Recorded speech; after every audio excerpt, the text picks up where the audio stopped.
بسم الله الرحمن الرحيم. صلوا على رسول الله. النهارده هنعمل طريقة عمل الايس كريم السريع جدا في 5 دقايق. هذا عبارة عن كوباية لبن ساقع او مية المتاحة عندك، وادي باكل الايس كريم، وادي تحلية لللبن. ناخد اللبن ونضيف عليه الايس كريم ونعمله بالمضرب 4 دقايق 5 دقايق. ماشي، يلا بينا.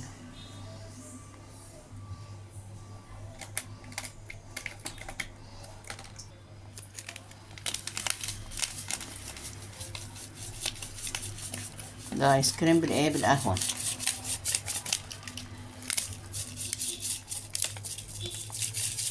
تمام، ناخد نفض عليه لبن الساقع.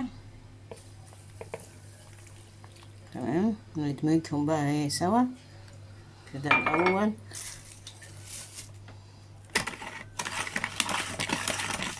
من غير فرق عشان ما يفطش مننا ويطير مننا. لا، هو المزاج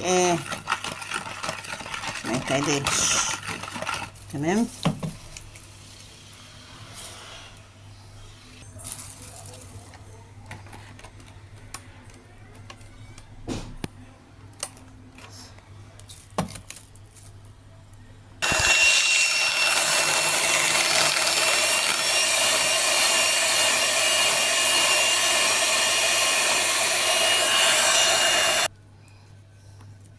وده زي ما انتم شايفين.